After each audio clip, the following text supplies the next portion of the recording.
Political divisions seem to be growing bigger by the day, but some politicians in New York insist that people of different party affiliations can still find common ground. And with a growing number of extremists out there, they say it's especially important for reasonable people to be willing to work together on areas where there is agreement. Republican Ed Fairbrother is the town supervisor of Big Flats, and Democrat Leslie Danks Burke is a former state Senate candidate. They are offering some advice on how to work across the aisle and actually find that common ground. And they're joining me now from Syracuse to talk more about their recommendations. Thank you, both of you, for being with me. It is a pleasure to have you. Thank you. Thank you for having us. So what's fascinating about this, I should also know, Leslie, we'll start with you. You're also the founder of the Trailblazers PAC, and you guys are making an argument that really you can start to change the political discourse, and the most important place to start is the local level, because you have like a trickle-up theory, more or less. And also, when you wrote a joint op-ed about this effort together, it was before all the events have happened over the past 4 days. So now this is even more important, perhaps, and pertinent than it was just a week ago.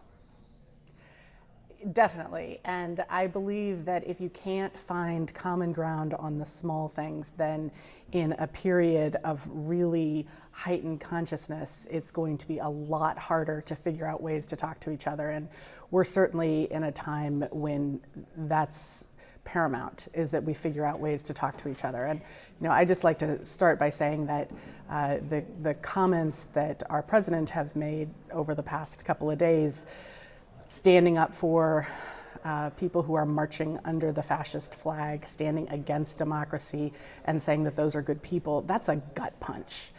And if we can't find ways to reach across divides and come together over that kind of gut punch, then we're in real trouble as a democracy. I should also mention Leslie is a Democrat. Mr. Fairbrother, you are a Republican. Yes, ma'am. We have heard some of your fellow Republicans disavow the president's comments. Are you prepared to do the same?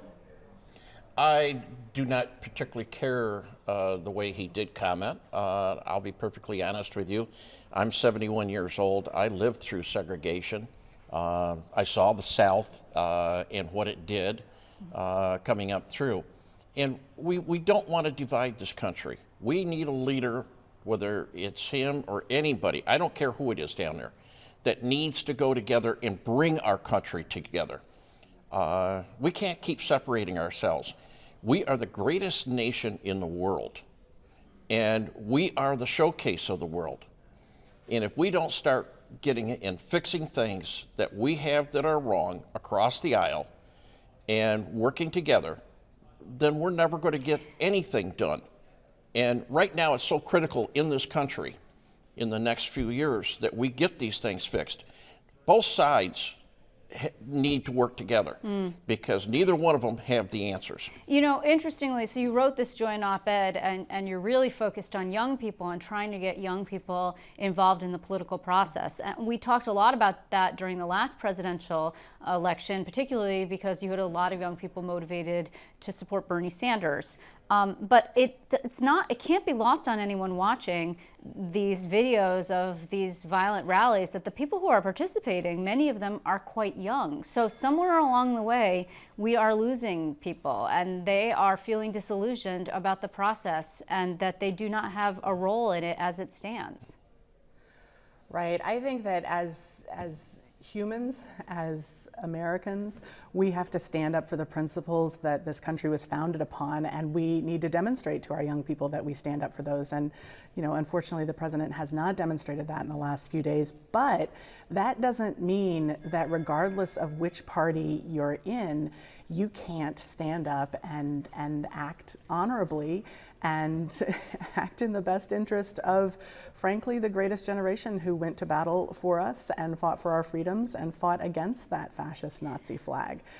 We need to demonstrate to our young people that we can come together, regardless of what our political party is, in times of small disagreement, and we can work those out and have conversations. I think it is really informative that Ed and I wrote this op-ed before this conversation emerged on the scene. We were able to come together beforehand, and that's why you're able to get us together in the studio today. Mr. Fairbrother, I mean, the part of the problem is the local level. I mean, that's really where most people engage with their government. That's where your tax rates are set, for example. You can go and sit in on meetings at the local level. It's more difficult to get yourself to Albany or New York City or Washington, D.C.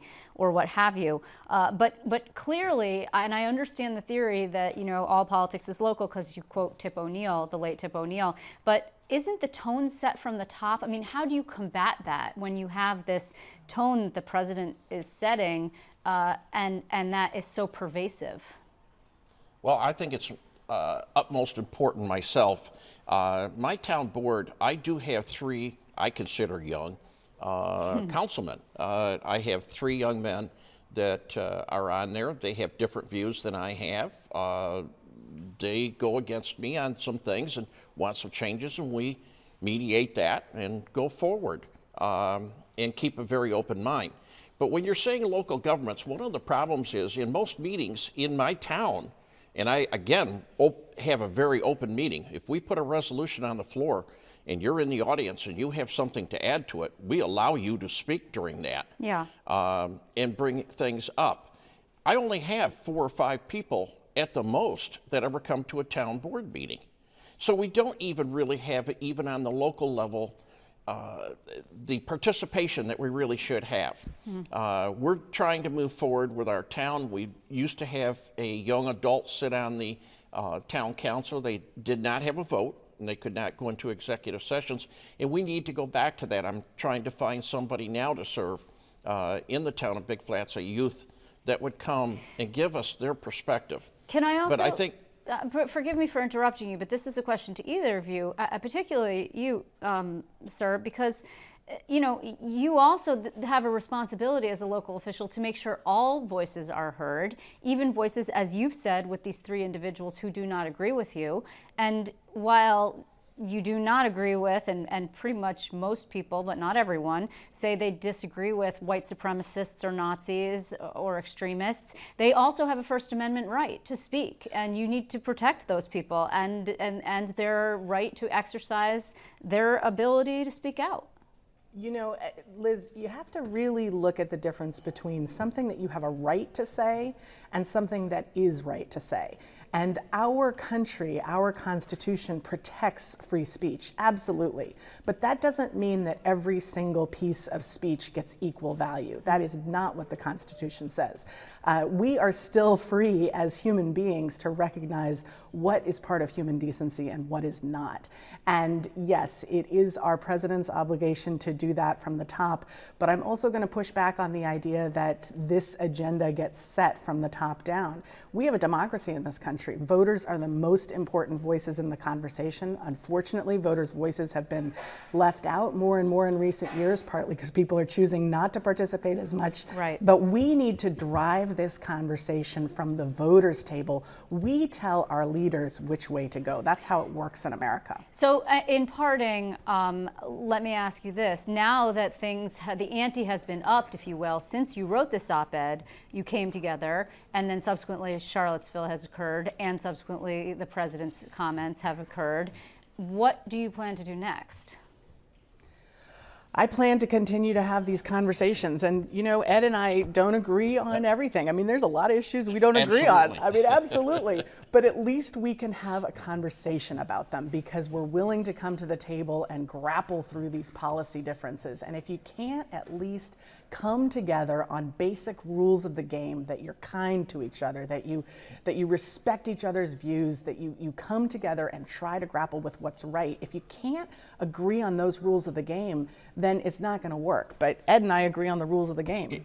I think one of the things too, Congressman Reed from my area, I've known him since he was a little kid. He swam with my kids. He's been our town attorney over a period of time and so on. I know his family. Tom, I think, is doing a great job of trying to reach across the aisle. Every time I get the chance to talk to him, keep reaching across that aisle. whether you like their views or not, let's keep talking. Let's go out there and see where there's common ground. And then let's go forward. If we can't find common ground in this country, we're never going to get anything done. And again, as Leslie says, I disagree with her on some of her politics. She disagrees with me. But at least we can sit down and say, let's talk about it.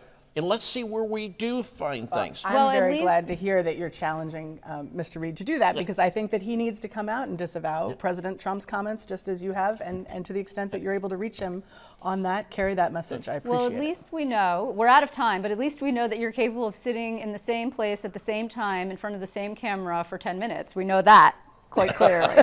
and writing an op-ed together. And that too. And that too. Thank you so much, both of you, for your time. You're welcome. Thank you for having us. My pleasure.